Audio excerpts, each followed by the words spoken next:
NEET 2027 dropper सावधान। आखिर ऐसा क्या होने जा रहा है जिसके लिए आपको तैयार रहना होगा। असल में एनटीए और गवर्नमेंट के बीच 3 मेजर चेंजेस को लेकर गंभीर बात चल रही है। First, NEET 2027 online exam. Second, age and attempt limit. Third, unified entrance exam यानी जेई मेंस और नीट का मर्जर। अब इनमें से सबसे पहला यानी CBT mode NEET 2027 exam online होगा, ये ऑलमोस्ट कंफर्म्ड है। एजुकेशन मिनिस्ट्री की तरफ से भी ये संकेत मिले हैं कि नेक्स्ट ईयर से नीट एग्जाम ऑनलाइन कंडक्ट करवाया जा सकता है। अब इसका असर उन स्टूडेंट्स पर ना के बराबर आएगा जो क्लास 11th और 12th के साथ नीट एग्जाम की प्रिपरेशन कर रहे हैं, यानी next year first time NEET exam में अपीयर होने जा रहे हैं। लेकिन ऐसे स्टूडेंट्स जो पिछले 2 साल, 3 साल या 4 साल से नीट एग्जाम के लिए प्रिपेयर कर रहे हैं, उनको सबसे ज्यादा प्रॉब्लम आने वाली है, क्योंकि इन ड्रॉपर स्टूडेंट्स ने अब तक मेजरली ऑफलाइन टेस्ट प्रैक्टिस किया है। इनको अपना पूरा प्लानिंग, एग्जाम अटेम्प्ट करने की स्ट्रैटेजी और क्वेश्चन सॉल्व करने के मेथड चेंज करने होंगे। जब आप ऑफलाइन टेस्ट प्रैक्टिस करते हो, 1 to 180 तक क्वेश्चन सारे आपके सामने होते हैं। एक साथ आप सभी क्वेश्चंस को देख सकते हो, आप जंप भी इजीली कर सकते हो। फर्स्ट क्वेश्चन किया, उसके बाद आप 87th क्वेश्चन कर सकते हो, 151st क्वेश्चन कर सकते हो, डायरेक्ट 180th क्वेश्चन कर सकते हो। और आप ये भी लिख सकते हो कि कौन सा क्वेश्चन मुझे फर्स्ट, सेकंड या थर्ड अटेम्प्ट में करना है, या कौन सा क्वेश्चन मुझे करना ही नहीं है। लेकिन जब ऑनलाइन एग्जाम होता है, आपके सामने स्क्रीन पर सिर्फ एक क्वेश्चन आता है, और उसी क्वेश्चन को या तो आप सॉल्व करते हो या फिर बाद में रिव्यू के लिए छोड़ते हो। तो इसलिए ऑनलाइन में एग्जाम अटेम्प्ट करना थोड़ा सा टफ हो जाता है। तो जो बच्चे नीट 2027 में सेकंड, थर्ड, फोर्थ और फिफ्थ ड्रॉप लेने जा रहे हैं, उनकी जो मेहनत थी, ऑफलाइन जो उन्होंने प्रैक्टिस किया था, उसमें उन्हें काफ़ी बदलाव करने होंगे। उनको नए सिरे से अपनी पूरी प्लानिंग, स्ट्रैटेजी और एग्जाम अटेम्प्ट करने के मेथड चेंज करने होंगे। और लाइफ में सबसे टफ काम होता है अपनी आदत चेंज करना, तो इसलिए आपको ये प्रॉब्लम फेस करनी पड़ेगी। खैर, जो बच्चा नीट 2017 एग्जाम के लिए ऑनलाइन प्रैक्टिस करने की आदत को जल्दी अडेप्ट करेगा, डेफिनेटली उसको नीट एग्जाम में बेनिफिट मिलेगा। इसलिए सीबीटी मोड के चलते आपको सावधान होने की जरूरत है, कहीं आप सीबीटी मोड में पीछे ना हो जाए। सेकेंड पॉइंट है age and attempt limit. Projections के अनुसार एटलीस्ट नीट 2027 में तो एज लिमिट नहीं लगेगी, लेकिन आगे लग सकती है। क्यों? क्योंकि अब गवर्नमेंट का फोकस है कि नीट एग्जाम को प्योरली जेई मेंस की तरह ऑनलाइन कंडक्ट कराना है। लेकिन हमारे सामने चैलेंज क्या है? चैलेंज ये है कि लार्ज स्केल इंफ्रास्ट्रक्चर की आवश्यकता है, ताकि इतने सारे बच्चों का ऑनलाइन एग्जाम स्मूथ तरीके से कंडक्ट करवाया जा सके। अक्सर ये बात सामने आती है कि गवर्नमेंट कह रही है कि नेक्स्ट ईयर से हम एक ऐसा इंफ्रास्ट्रक्चर बनाएंगे जहां लाखों बच्चों का एग्जाम स्मूथली हो सके। ये चर्चा काफी सालों से चल रही है, लेकिन बड़े स्केल पर इम्प्लीमेंटेशन में समय लगता है। तो ये मत सोचो कि रातों रात पूरा इंफ्रास्ट्रक्चर अचानक से बदल जाएगा।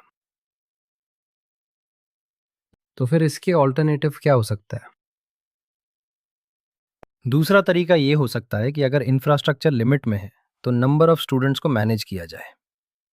उसका मेथड क्या है? एज लिमिट लगा देना या अटेम्प्ट लिमिट लगा देना।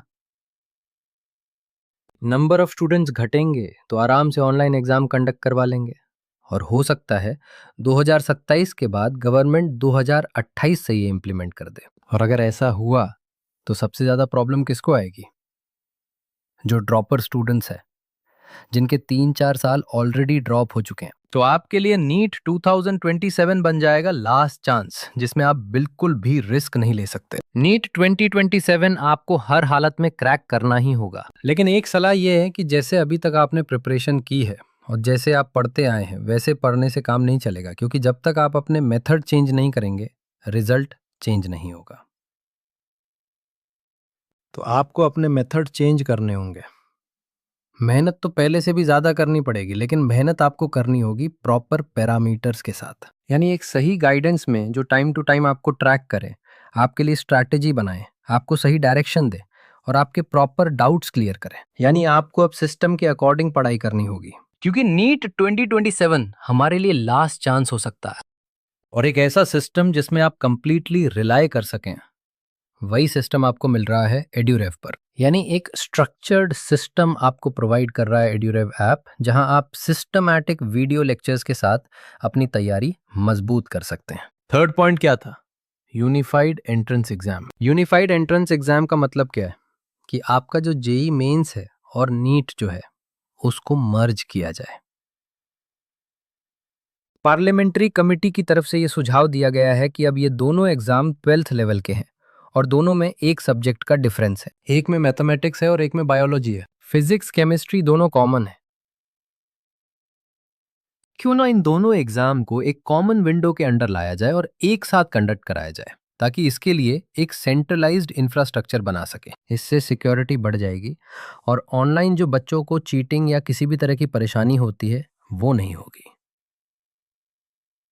अगर गवर्नमेंट ऐसा करती है तो 2027 में तो ऐसा होना मुश्किल है, लेकिन इतना ज़रूर है कि आने वाले टाइम में, फ्यूचर में गवर्नमेंट इसे डेफिनेटली विचार में लाएगी, क्योंकि ये सुझाव पहले भी आ चुका है। और ऐसा अगर होता है तो फिर से ड्रॉपर स्टूडेंट्स को प्रॉब्लम आएगी, क्योंकि अगर जेई मेंस और नीट एग्जाम का स्ट्रक्चर मर्ज हो जाता है तो एग्जाम का लेवल बढ़ेगा। फिर उससे क्या होगा, वापस से जो ड्रॉपर स्टूडेंट्स हैं जो 3-4 साल से ड्रॉप कर रहे हैं, फिर उनको स्ट्रैटेजी चेंज करनी पड़ेगी।